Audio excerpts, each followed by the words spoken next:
Hello students, YouTube channel Socio Classes ਵਿੱਚ ਤੁਹਾਡਾ ਸਵਾਗਤ ਹੈ। ਅੱਜ ਅਸੀਂ ਆਪਣੇ ਇਸ ਵੀਡੀਓ ਵਿੱਚ BA 3rd ਸਮੈਸਟਰ ਹਿਸਟਰੀ ਦੇ ਮੋਸਟ ਇੰਪੋਰਟੈਂਟ ਕੁਐਸਚਨ ਡਿਸਕਸ ਕਰਨ ਜਾ ਰਹੇ ਹਾਂ। Name of the paper is history of India 1750 to 1964 AD। सबसे पहले इसके शॉर्ट क्वेश्चंस हैं, उसके बाद लॉन्ग क्वेश्चंस। हर एक यूनिट में से 2 लॉन्ग क्वेश्चंस आएंगे जिसमें से एक करना है। शॉर्ट क्वेश्चंस कहीं से भी आपके पूरे सिलेबस में से आ सकते हैं और इसमें आपने 9 क्वेश्चन का आंसर देना है। इसके आंसर 25 to 30 वर्ड्स के बीच होना चाहिए, इससे ज़्यादा भी थोड़ा दे सकते हो। 4 लाइन 5 लाइन में इसका आंसर तुसी दे सकते हो। ये क्वेश्चंस इस तरह हैं। इस तो पहला बाकी सारे सबजैक्ट्स के भी तुहानू इत्थे ही मोस्ट इंपॉर्टेंट क्वेश्चंस मिल जाएंगे। इस तो इलावा सिलेबस भी तुसी देख सकते हो। ਜਿਹੜੇ ਦੀ ਤੁਹਾਨੂੰ ਪੰਜਾਬੀ ਮੀਡੀਅਮ 'ਚ ਜ਼ਰੂਰਤ ਹੁੰਦੀ ਹੈ ਉਸਦਾ ਤੁਸੀਂ ਕਮੈਂਟ ਬਾਕਸ ਦੇ ਵਿੱਚ ਕਮੈਂਟ ਕਰ ਦਿਆ ਕਰੋ, ਉਹ ਤੁਹਾਨੂੰ ਪੰਜਾਬੀ ਦੇ ਵਿੱਚ ਵੀ ਅਵੇਲੇਬਲ ਹੋ ਜਾਣਗੇ। ਸਭ ਤੋਂ ਪਹਿਲਾ ਹੈ ਸ਼ਾਰਟ ਕੁਐਸਚਨ, ਮੀਰ ਕਾਸਿਮ ਕੌਣ ਸੀ। ਨੈਕਸਟ, ਬਕਸਰ ਦੀ ਲੜਾਈ ਕਦੋਂ ਅਤੇ ਕਿਸ ਦੇ ਵਿਚਕਾਰ ਲੜੀ ਗਈ ਸੀ। ਨੈਕਸਟ ਹੈ ਵਾਰਨ ਹੈਸਟਿੰਗਸ ਦੇ ਦੋ ਸੁਧਾਰ ਲਿਖੋ। ਐਂਡ ਦੈਨ ਤੁਸੀਂ ਕਾਰਨਵਾਲਿਸ ਕੋਡ ਬਾਰੇ ਕੀ ਜਾਣਦੇ ਹੋ। ਲਾਰਡ ਡਲਹੌਜੀ ਦੁਆਰਾ ਕੀਤੇ 2 ਸਮਾਜਿਕ ਸੁਧਾਰ ਲਿਖੋ। ਮੰਗਲ ਪਾਂਡੇ ਕੌਣ ਸੀ। ਤੁਸੀਂ ਪੇਂਡੂ ਕਰਜ਼ੇ ਬਾਰੇ ਕੀ ਜਾਣਦੇ ਹੋ। ਹਾਂਜੀ ਸਟੂਡੈਂਟਸ, ਜਿੱਥੇ ਤੋਂ ਕੋਈ ਕਨਫਿਊਜ਼ਨ ਹੋਵੇ ਤਾਂ ਇੰਗਲਿਸ਼ ਮੀਡੀਅਮ ਦਾ ਇਹ ਜ਼ਰੂਰ ਦੇਖ ਲਿਓ। ਇਸੇ ਤਰ੍ਹਾਂ ਤੁਹਾਡੇ ਪੇਪਰ ਦੇ ਵਿੱਚ ਟਰਾਂਸਲੇਸ਼ਨ ਦੇ ਵਿੱਚ ਗਲਤੀ ਹੋ ਸਕਦੀ ਹੈ, ਉਦੋਂ ਵੀ ਤੁਸੀਂ ਕਨਫਿਊਜ਼ਨ ਟਾਈਮ ਹਿੰਦੀ ਔਰ ਇੰਗਲਿਸ਼ ਮੀਡੀਅਮ ਦਾ ਪੇਪਰ ਜ਼ਰੂਰ ਦੇਖ ਲੈਣਾ, ਕਿਉਂਕਿ ਉਹ ਵੀ ਤੁਹਾਡੇ ਇਸ ਦੇ ਪੇਪਰ ਦੇ ਨਾਲ ਹੀ ਹੋਏਗਾ। ਨੈਕਸਟ ਹੈ ਆਰੀਆ ਸਮਾਜ ਦੀ ਸਥਾਪਨਾ ਕਦੋਂ, ਕਿੱਥੇ ਅਤੇ ਕਿਸ ਦੁਆਰਾ ਕੀਤੀ ਗਈ ਸੀ। ਅੱਗੇ ਹੈ ਡਾਕਟਰ BR ਅੰਬੇਦਕਰ ਦਾ ਜਨਮ ਕਦੋਂ ਤੇ ਕਿੱਥੇ ਹੋਇਆ ਸੀ। 19ਵੀਂ ਸਦੀ ਵਿੱਚ ਭਾਰਤ ਵਿੱਚ ਸਿਆਸੀ ਚੇਤਨਾ ਦੇ ਉਭਾਰ ਦੇ 4 ਕਾਰਨ ਦੱਸੋ। ਅੱਗੇ ਹੈ ਕਿਹੜੀ ਘਟਨਾ ਨੇ ਮਹਾਤਮਾ ਗਾਂਧੀ ਦੇ ਅਸਹਿਯੋਗ ਨੂੰ ਮੁਅੱਤਲ ਕੀਤਾ। ਅੱਗੇ ਹੈ ਭਾਰਤ ਵਿੱਚ ਫਿਰਕੂ ਰਾਜਨੀਤੀ ਦੇ ਉਭਾਰ ਦੇ 2 ਕਾਰਨ ਦੱਸੋ। ਐਂਡ ਨੈਕਸਟ, ਭਾਰਤ ਛੱਡੋ ਅੰਦੋਲਨ ਦੇ ਕਿਹੜੇ 2 ਕਾਰਨ ਸਨ। ਐਂਡ ਦੈਨ ਭਾਰਤ ਦਾ ਸੰਵਿਧਾਨ ਕਿਸ ਨੇ ਤਿਆਰ ਕੀਤਾ। ਐਂਡ ਨੈਕਸਟ, ਰਾਜ ਪੁਨਰ ਗਠਨ ਕਮਿਸ਼ਨ ਦੇ ਗਠਨ ਦਾ ਉਦੇਸ਼ ਕੀ ਸੀ। ਉਸ ਤੋਂ ਬਾਅਦ ਮੀਰ ਜਾਫਰ ਕੌਣ ਸੀ। ਐਂਡ ਦੈਨ ਇਲਾਹਾਬਾਦ ਦੀ ਸੰਧੀ ਕਦੋਂ ਅਤੇ ਕਿਸ ਦੇ ਵਿਚਕਾਰ ਹੋਈ ਸੀ। ਐਂਡ ਨੈਕਸਟ, ਦੋਹਰੀ ਹਕੂਮਤ ਦਾ ਅੰਤ ਕਦੋਂ ਅਤੇ ਕਿਸ ਨੇ ਕੀਤਾ।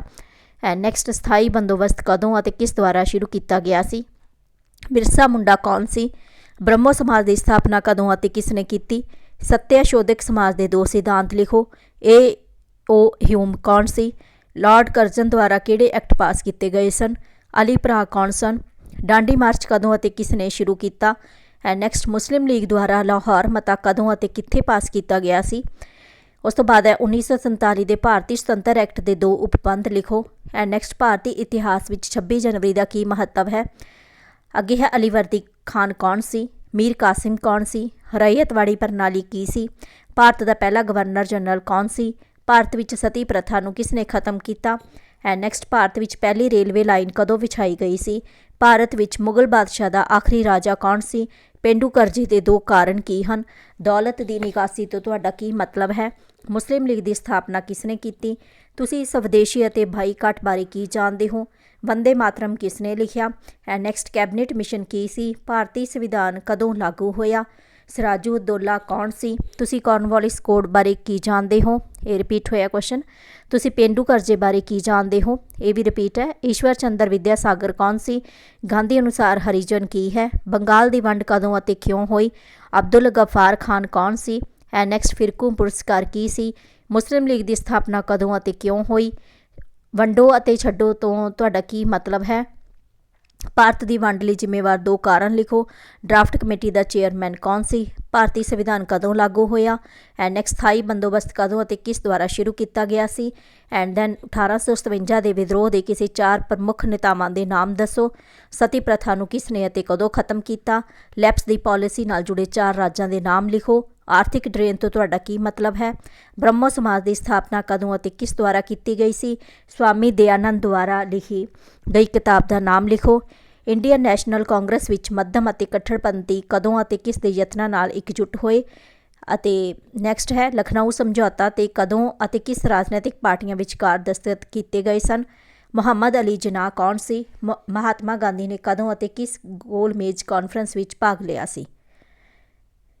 ਐਂਡ ਨੈਕਸਟ ਹੈ ਉਸ ਅੰਦੋਲਨ ਦਾ ਨਾਮ ਦੱਸੋ ਜਿਸ ਵਿੱਚ ਗਾਂਧੀ ਜੀ ਨੇ ਕਰੋ ਜਾਂ ਮਰੋ ਦਾ ਨਾਅਰਾ ਦਿੱਤਾ ਸੀ। ਐਂਡ ਨੈਕਸਟ ਹੈ ਭਾਰਤ ਦਾ ਆਖਰੀ ਵਾਇਸਰਾਏ ਕੌਣ ਸੀ। ਐਂਡ ਨੈਕਸਟ ਆਜ਼ਾਦੀ ਤੋਂ ਬਾਅਦ ਭਾਰਤ ਦੇ ਆਰਥਿਕ ਵਿਕਾਸ ਲਈ ਕਿਹੜਾ ਵੱਡਾ ਕਦਮ ਚੁੱਕਿਆ ਗਿਆ। ਐਂਡ ਦੈਨ ਸੰਵਿਧਾਨ ਸਭਾ ਨੇ ਯੋਗਦਾਨ ਕਦੋਂ ਪਾਸ ਕੀਤਾ ਅਤੇ ਕਦੋਂ ਲਾਗੂ ਕੀਤਾ ਗਿਆ। ਐਂਡ ਸੰਵਿਧਾਨ ਸਭਾ ਨੇ ਭਾਰਤੀ ਸੰਵਿਧਾਨ ਕਦੋਂ ਪਾਸ ਕੀਤਾ ਅਤੇ ਕਦੋਂ ਲਾਗੂ ਕੀਤਾ ਗਿਆ। ਇੱਥੇ ਇਹ ਹੋ ਸਕਦਾ ਹੈ, ਇਹ ਥੋੜ੍ਹਾ ਕਨਫਿਊਜ਼ਨ ਹੈ, ਇੰਗਲਿਸ਼ ਦਾ ਜ਼ਰੂਰ ਇੱਥੇ ਦੇਖ ਲਿਓ ਕਿਉਂਕਿ ਟਰਾਂਸਲੇਟ ਕਰਨ ਲੱਗੇ ਇਹ ਵਰਡਸ ਆ ਜਿਹੜੇ ਗਲਤ ਉਠਾ ਲਏ ਜਾਂਦੇ ਆ। ਨੈਕਸਟ ਹੈ ਮੀਰ ਜਾਫਰ ਕੌਣ ਸੀ। ਐਂਡ ਨੈਕਸਟ ਬੰਗਾਲਵੀ ਸਰਕਾਰ ਦੀ ਦੋਹਰੀ ਪ੍ਰਣਾਲੀ ਕਿਸ ਨੇ ਸ਼ੁਰੂ ਕੀਤੀ, ਇਸ ਦੇ 2 ਨੁਕਸਾਨ ਦੱਸੋ। ਡਾਕਟਰਾਈਨ ਆਫ ਲੈਪਸ ਕੀ ਸੀ। ਮੰਗਲ ਪਾਂਡੇ ਕੌਣ ਸੀ। ਤੁਸੀਂ ਸਥਾਈ ਬੰਦੋਬਸਤ ਬਾਰੇ ਕੀ ਜਾਣਦੇ ਹੋ। ਆਰਥਿਕ ਨਿਕਾਸ ਕੀ ਸੀ। ਆਰੀਆ ਸਮਾਜ ਦੀ ਸ਼ੁਰੂਆਤ ਕਿਸ ਨੇ ਕੀਤੀ ਹੈ। ਸਮਾਜ ਦੇ 3 ਸਿਧਾਂਤ ਵੀ ਲਿਖੋ। ਐਂਡ ਨੈਕਸਟ ਜੋਤੀਬਾ ਫੂਲੇ ਕੌਣ ਸਨ, ਉਸ ਦੁਆਰਾ ਸਥਾਪਿਤ ਕੀਤੀ ਗਈ ਮਹੱਤਵਪੂਰਨ ਸੰਸਥਾ ਦਾ ਨਾਮ ਦੱਸੋ। ਇੰਡੀਅਨ ਨੈਸ਼ਨਲ ਕਾਂਗਰਸ ਦੀ ਸਥਾਪਨਾ ਕਦੋਂ ਅਤੇ ਕਿੱਥੇ ਹੋਈ ਸੀ, ਇਸ ਦੇ ਸੰਸਥਾਪਕ ਦਾ ਨਾਮ ਵੀ ਲਿਖੋ। ਐਂਡ ਨੈਕਸਟ ਉਦਯੋਗੀਕਰਨ ਦੇ 3 ਕਾਰਨ ਦੱਸੋ। ਬਾਲ ਲਾਲ ਪਾਲ ਤੋਂ ਤੁਹਾਡਾ ਕੀ ਮਤਲਬ ਹੈ। ਡਾਂਡੀ ਮਾਰਚ ਬਾਰੇ ਲਿਖੋ। ਕੈਬਨਿਟ ਮਿਸ਼ਨ ਦੇ 3 ਮੈਂਬਰ ਕੌਣ ਸਨ। 1947 ਵਿੱਚ ਇੰਗਲੈਂਡ ਦਾ ਪ੍ਰਧਾਨ ਮੰਤਰੀ ਕੌਣ ਸੀ। ਐਂਡ ਨੈਕਸਟ ਭਾਰਤ ਵਿੱਚ ਕਿੰਨੀਆਂ ਰਿਆਸਤਾਂ ਸਨ ਜਿਨ੍ਹਾਂ ਨੇ ਉਹਨਾਂ ਦੇ ਏਕੀਕਰਨ ਵਿੱਚ ਮਦਦ ਕੀਤੀ। ਸਟੂਡੈਂਟਸ ਇਹ ਸੀ ਸ਼ਾਰਟ ਕੁਐਸਚਨਸ। ਇਸ ਤੋਂ ਬਾਅਦ ਲੌਂਗ ਕੁਐਸਚਨਸ ਯੂਨਿਟ 1 ਦੇ ਵਿੱਚ ਵਾਰਨ ਹੈਸਟਿੰਗਸ ਦੇ ਮੁੱਖ ਸੁਧਾਰਾਂ ਦਾ ਵਰਣਨ ਕਰੋ। ਲਾਰਡ ਡਲਹੌਜੀ ਦੇ ਮੁੱਖ ਸੁਧਾਰਾਂ ਦਾ ਵਰਣਨ ਕਰੋ। ਵਿਲੀਅਮ ਬੈਂਟਿਕ ਦੇ ਮਹੱਤਵਪੂਰਨ ਸੁਧਾਰਾਂ ਦਾ ਵਰਣਨ ਕਰੋ। ਪਲਾਸੀ ਦੀ ਲੜਾਈ ਦੇ ਕਾਰਨਾਂ ਅਤੇ ਮਹੱਤਤਾ ਬਾਰੇ ਚਰਚਾ ਕਰੋ। ਬਕਸਰ ਦੀ ਲੜਾਈ ਦੇ ਕਾਰਨ ਤੇ ਮਹੱਤਤਾ ਦੱਸੋ। 1857 ਦੇ ਵਿਦਰੋਹ ਦੇ ਰਾਜਨੀਤਿਕ, ਸਮਾਜਿਕ, ਆਰਥਿਕ, ਧਾਰਮਿਕ ਅਤੇ ਫੌਰੀ ਕਾਰਨਾਂ ਦੀ ਵਿਆਖਿਆ ਕਰੋ। 1857 ਦੇ ਵਿਦਰੋਹ ਦੇ ਮੁੱਖ ਨਤੀਜਿਆਂ ਦਾ ਵਰਣਨ ਕਰੋ। 1857 ਦੇ ਵਿਦਰੋਹ ਦੀ ਅਸਫਲਤਾ ਲਈ ਜ਼ਿੰਮੇਵਾਰ ਕਾਰਨਾਂ ਦੀ ਚਰਚਾ ਕਰੋ। ਐਂਡ ਨੈਕਸਟ 1857 ਦੇ ਵਿਦਰੋਹ ਲਈ ਜ਼ਿੰਮੇਵਾਰ ਮੁੱਖ ਕਾਰਨ ਕਿਹੜੇ ਹਨ। ਐਂਡ ਨੈਕਸਟ ਸਥਾਈ ਬੰਦੋਬਸਤ ਦੇ ਗੁਣ ਅਤੇ ਨੁਕਸਾਨ ਦੱਸੋ। ਤੁਸੀਂ ਡਾਕਟਰਾਂ ਦੀ ਲੈਪਸ ਬਾਰੇ ਕੀ ਜਾਣਦੇ ਹੋ, ਇਸ ਦੇ ਨਤੀਜੇ ਅਤੇ ਆਲੋਚਨਾ ਬਾਰੇ ਵੀ ਚਰਚਾ ਕਰੋ। ਡਾਕਟਰਾਈਨ ਆਫ ਲੈਪਸ ਦੀ ਨੀਤੀ ਬਾਰੇ ਦੱਸਣਾ ਔਰ ਕ੍ਰਿਟਿਸਿਜ਼ਮ ਵੀ ਇਸ ਦਾ ਕਰਨਾ। ਯੂਨਿਟ 2 ਜਿਸ ਦੇ ਵਿੱਚ ਹੈ ਭਾਰਤ ਵਿੱਚ ਅੰਗਰੇਜ਼ਾਂ ਦੀਆਂ ਖੇਤੀ ਨੀਤੀਆਂ ਦੀ ਚਰਚਾ ਕਰੋ। ਐਂਡ ਨੈਕਸਟ ਹੈ ਬ੍ਰਿਟਿਸ਼ ਭਾਰਤ ਵਿੱਚ ਆਧੁਨਿਕ ਉਦਯੋਗ ਦੇ ਵਿਕਾਸ ਦਾ ਵੇਰਵਾ ਦਿਓ। ਐਂਡ ਦੈਨ ਦੱਬੇ ਕੁਚਲੇ ਵਰਗਾਂ ਦੇ ਉਥਾਨ ਵਿੱਚ ਮਹਾਤਮਾ ਗਾਂਧੀ ਦੇ ਯੋਗਦਾਨ ਦੀ ਚਰਚਾ ਕਰੋ। ਐਂਡ ਨੈਕਸਟ ਆਰੀਆ ਸਮਾਜ ਦੀਆਂ ਧਾਰਮਿਕ, ਸਮਾਜਿਕ, ਵਿਦਿਅਕ ਖੇਤਰਾਂ ਦੀਆਂ ਪ੍ਰਾਪਤੀਆਂ 'ਤੇ ਚਰਚਾ ਕਰੋ। ਐਂਡ ਨੈਕਸਟ ਹੈ ਸਵਾਮੀ ਵਿਵੇਕਾਨੰਦ ਦੇ ਜੀਵਨ ਅਤੇ ਸਮਾਜਿਕ ਧਾਰਮਿਕ ਗਤੀਵਿਧੀਆਂ ਦਾ ਵੇਰਵਾ ਦਿਓ। And then doctor BR Ambedkar ਦੇ ਜੀਵਨ ਦਾ ਲੇਖਾ ਜੋਖਾ ਦਿਓ। ਅੰਬੇਦਕਰ ਦੱਬੇ ਕੁਚਲੇ ਵਰਗਾਂ ਜਾਂ ਅਨੁਸੂਚਿਤ ਜਾਤੀਆਂ ਦੇ ਉਥਾਨ ਵਿੱਚ ਉਹਨਾਂ ਦੇ ਯੋਗਦਾਨ ਦੀ ਚਰਚਾ ਕਰੋ। ਡਾਕਟਰ ਅੰਬੇਦਕਰ ਦੇ ਕੀ ਯੋਗਦਾਨ ਹੈ, ਇਸ ਦੇ ਵਿੱਚੋਂ ਦੱਸਣਾ। ਐਂਡ ਨੈਕਸਟ ਹੈ ਦੱਬੇ ਕੁਚਲੇ ਵਰਗਾਂ ਦੇ ਉਥਾਨ ਲਈ ਜੋਤੀਬਾ ਫੂਲੇ ਦਾ ਕੀ ਯੋਗਦਾਨ ਹੈ। ਨੈਕਸਟ ਕੁਐਸਚਨ ਹੈ। ਐਂਡ ਉਸ ਤੋਂ ਬਾਅਦ ਹੈ ਸਰ ਸੈਯਦ ਅਹਿਮਦ ਖਾਨ ਦੇ ਜੀਵਨ ਦਾ ਵੇਰਵਾ ਦਿਓ। ਮੁਸਲਮਾਨਾਂ ਦੇ ਉਥਾਨ ਲਈ ਉਹਨਾਂ ਦੁਆਰਾ ਪਾਈ ਯੋਗਦਾਨ ਦੀ ਵੀ ਚਰਚਾ ਕਰੋ। And then doctor BR Ambedkar ਦੇ ਕੈਰੀਅਰ ਦਾ ਸੰਖੇਪ ਵੇਰਵਾ ਦਿਓ। ਅੰਬੇਦਕਰ ਦੁਆਰਾ ਦਿੱਤੇ ਦੱਬੇ ਕੁਚਲੇ ਜਮਾਤੀ ਅੰਦੋਲਨ ਦੇ ਉਥਾਨ ਲਈ ਉਸਦੇ ਕੰਮ ਦਾ ਵੀ ਮੁਲਾਂਕਣ ਕਰੋ। ਐਂਡ ਨੈਕਸਟ ਹੈ ਇਹਦੇ ਨਾਲ ਹੀ ਹੈ ਡਾਕਟਰ BR ਅੰਬੇਦਕਰ ਦੱਬੇ ਕੁਚਲੇ ਵਰਗਾਂ ਦੇ ਉਥਾਨ ਲਈ ਉਹਨਾਂ ਨੇ ਜੋ ਯੋਗਦਾਨ ਦਿੱਤਾ ਉਸ ਦੇ ਬਾਰੇ ਹੀ ਲਿਖਣਾ ਹੈ। ਐਂਡ ਨੈਕਸਟ ਹੈ ਖੇਤੀ ਸੰਬੰਧੀ ਅੰਗਰੇਜ਼ੀ ਨੀਤੀਆਂ ਦਾ ਲੇਖਾ ਜੋਖਾ ਦਿਓ। ਉਸ ਤੋਂ ਬਾਅਦ ਬ੍ਰਹਮੋ ਸਮਾਜ ਵਿੱਚ ਰਾਜਾ ਰਾਮ ਮੋਹਨ ਰਾਏ, ਦਵਿੰਦਰ ਨਾਥ, ਕੇਸ਼ਵ ਚੰਦਰ ਸੇਨ ਦੀ ਭੂਮਿਕਾ ਬਾਰੇ ਚਰਚਾ ਕਰੋ। ਐਂਡ ਦੈਨ ਜੋਤੀਬਾ ਫੂਲੇ ਕੌਣ ਸੀ, ਉਹਨਾਂ ਵੱਲੋਂ ਦੱਬੇ ਕੁਚਲੇ ਵਰਗਾਂ ਦੇ ਉਥਾਨ ਲਈ ਕੀਤੇ ਗਏ ਯਤਨਾਂ ਬਾਰੇ ਚਰਚਾ ਕਰੋ। ਐਂਡ ਨੈਕਸਟ ਬ੍ਰਹਮੋ ਸਮਾਜ ਦੀ ਉਤਪਤੀ ਅਤੇ ਵਿਕਾਸ ਬਾਰੇ ਚਰਚਾ ਕਰੋ। ਐਂਡ ਦੈਨ ਆਰੀਆ ਸਮਾਜ ਦੇ ਮੂਲ ਵਿਕਾਸ ਦੀ ਪ੍ਰਾਪਤੀਆਂ ਦੀ ਚਰਚਾ ਕਰੋ। ਅਲੀਗੜ੍ਹ ਅੰਦੋਲਨ ਦੇ ਖੇਤਰ ਦੇ ਵਿਕਾਸ ਵਿੱਚ ਪ੍ਰਾਪਤੀਆਂ ਦਾ ਵਰਣਨ ਕਰੋ। ਯੂਨਿਟ 3 ਹੈ 1885 ਤੋਂ ਲੈ ਕੇ 1905 ਤੱਕ ਭਾਰਤੀ ਰਾਸ਼ਟਰੀ ਅੰਦੋਲਨਾਂ ਵਿੱਚ ਕਾਂਗਰਸ ਦੁਆਰਾ ਨਿਭਾਈ ਗਈ ਭੂਮਿਕਾ ਦੀ ਚਰਚਾ ਕਰੋ। ਅੰਗਰੇਜ਼ ਸਰਕਾਰ ਪ੍ਰਤੀ ਇਸ ਦਾ ਰਵੱਈਆ ਕੀ ਸੀ। ਕਿੰਨਾਂ ਹਾਲਤਾਂ ਕਾਰਨ ਸਿਵਲ ਨਾਫਰਮਾਨੀ ਦੀ ਲਹਿਰ ਚੱਲੀ, ਇਸ ਦਾ ਭਾਰਤੀ ਰਾਸ਼ਟਰੀ ਅੰਦੋਲਨ 'ਤੇ ਕੀ ਪ੍ਰਭਾਵ ਪਿਆ। ਉਹਨਾਂ ਕਾਰਕਾਂ ਦੀ ਚਰਚਾ ਕਰੋ ਜੋ ਰਾਸ਼ਟਰੀ ਅੰਦੋਲਨ ਵਿੱਚ ਕੱਟੜਪੰਥੀਆਂ ਦੇ ਜਨਮ ਅਤੇ ਵਿਕਾਸ ਦਾ ਕਾਰਨ ਬਣੇ। ਅੱਗੇ ਹੈ ਉਹਨਾਂ ਹਾਲਤਾਂ ਬਾਰੇ ਸੰਖੇਪ ਵਿੱਚ ਚਰਚਾ ਕਰੋ ਜਿਨ੍ਹਾਂ ਕਾਰਨ ਮਹਾਤਮਾ ਗਾਂਧੀ ਨੇ ਅਸਹਿਯੋਗ ਅੰਦੋਲਨ ਸ਼ੁਰੂ ਕੀਤਾ। ਐਂਡ ਦੈਨ ਭਾਰਤ ਵਿੱਚ ਰਾਜਨੀਤਿਕ ਚੇਤਨਾ ਦੇ ਉਭਾਰ ਦੇ ਕਾਰਨਾਂ ਦੀ ਜਾਂਚ ਕਰੋ।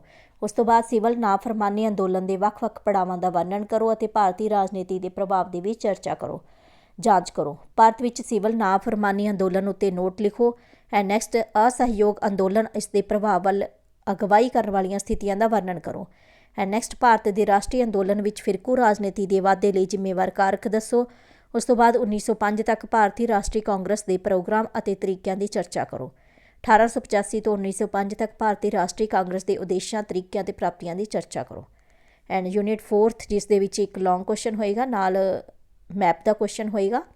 ਲੌਂਗ ਕੁਐਸਚਨ ਇਸ ਤਰ੍ਹਾਂ ਹੋ ਸਕਦੇ ਆ: ਭਾਰਤ ਛੱਡੋ ਅੰਦੋਲਨ ਦੇ ਕੀ ਕਾਰਨ ਸਨ, ਇਸ ਦੇ ਪ੍ਰੋਗਰਾਮ ਅਤੇ ਪ੍ਰਭਾਵਾਂ ਬਾਰੇ ਚਰਚਾ ਕਰੋ। ਭਾਰਤ ਛੱਡੋ ਅੰਦੋਲਨ ਦੇ ਕਾਰਨਾਂ ਤੇ ਨਤੀਜਿਆਂ ਦਾ ਮੁਲਾਂਕਣ ਕਰੋ। ਐਂਡ ਨੈਕਸਟ ਹੈ ਭਾਰਤ ਛੱਡੋ ਅੰਦੋਲਨ ਦੀ ਚਰਚਾ ਕਰੋ, ਇਸ ਦੀ ਮਹੱਤਤਾ ਦੱਸੋ। ਐਂਡ ਅੱਗੇ ਹੈ ਵੱਲਭ ਭਾਈ ਪਟੇਲ ਦੇ ਯੋਗਦਾਨ ਦੇ ਵਿਸ਼ੇਸ਼ ਸੰਦਰਭ ਨਾਲ ਰਿਆਸਤਾਂ ਦੇ ਏਕੀਕਰਨ ਦਾ ਬਿਰਤਾਂਤ ਦਿਓ। ਐਂਡ ਨੈਕਸਟ ਸਟੈਪ, ਤੁਸੀਂ ਭਾਰਤੀ ਸੰਵਿਧਾਨ ਬਣਾਉਣ ਬਾਰੇ ਕੀ ਜਾਣਦੇ ਹੋ, ਉਸ ਨੂੰ ਲਿਖੋ। ਭਾਰਤ ਦੀ ਵੰਡ ਦੇ ਮੁੱਖ ਕਾਰਨ ਕੀ ਸਨ? ਭਾਰਤੀ ਸੁਤੰਤਰਤਾ ਐਕਟ ਉੱਤੇ ਇੱਕ ਨੋਟ ਲਿਖੋ।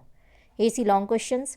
4th ਯੂਨਿਟ ਦੇ ਵਿੱਚ ਮੈਪ ਦਾ ਕੁਐਸਚਨ ਹੋ ਸਕਦਾ ਹੈ। ਭਾਰਤ ਦੇ ਨਕਸ਼ੇ 'ਤੇ ਡਿੱਗਦੇ ਇਤਿਹਾਸਿਕ ਸਥਾਨ ਦਿਖਾਓ। ਇੱਥੇ ਹੈ ਭਾਰਤ ਦੇ ਨਕਸ਼ੇ 'ਤੇ ਇਤਿਹਾਸਿਕ ਸਥਾਨ ਦਿਖਾਓ। ਕਿਸੇ ਵਿਚਾਰ ਤੇ ਵਿਆਖਿਆਤਮਕ ਨੋਟ ਲਿਖੋ, ਜਿਵੇਂ ਕਿ ਅੰਮ੍ਰਿਤਸਰ, ਲਾਹੌਰ, ਸਾਬਰਮਤੀ, ਗਵਾਲੀਅਰ, ਬਕਸਰ, ਦਿੱਲੀ, ਕਲਕੱਤਾ, ਬੰਬਈ, ਝਾਂਸੀ, ਹੈਦਰਾਬਾਦ, ਸੂਰਤ, ਅਲੀਗੜ੍ਹ, ਮਦਰਾਸ, ਪਾਂਡੀਚੇਰੀ, ਪਲਾਸੀ, ਗੋਆ, ਲਖਨਊ ਆਦਿ। ਸਟੂਡੈਂਟਸ ਇਹਨਾਂ ਕੁਐਸਚਨਸ ਨੂੰ ਬਹੁਤ ਚੰਗੀ ਤਰ੍ਹਾਂ ਤਿਆਰ ਕਰ ਲਓ। ਇਸੇ ਦੇ ਵਿੱਚੋਂ ਹੀ ਤੁਹਾਡਾ ਪੇਪਰ ਆਉਣਾ ਹੈ। Best of luck. ਬਾਕੀ ਸਬਜੈਕਟਸ ਦੇ ਵੀਡੀਓ ਦੇਖਣ ਲਈ ਤੁਸੀਂ ਇੱਥੋਂ ਹੀ ਪਲੇਲਿਸਟ ਖੋਲ੍ਹ ਸਕਦੇ ਹੋ, ਦੇਖ ਸਕਦੇ ਹੋ। ਔਰ ਜੇਕਰ ਕੋਈ ਸੁਜੈਸ਼ਨ ਹੋਵੇ, ਕੁਝ ਕਹਿਣਾ ਚਾਹੁੰਦੇ ਹੋ ਤਾਂ ਕਮੈਂਟ ਬਾਕਸ ਦੇ ਵਿੱਚ ਜਾ ਕੇ ਕਮੈਂਟ ਕਰ ਸਕਦੇ ਹੋ। ਥੈਂਕ ਯੂ ਸੋ ਮੱਚ। ਮਿਲਦੇ ਹਾਂ ਅਸੀਂ ਆਪਣੇ ਅਗਲੇ ਵੀਡੀਓ ਵਿੱਚ।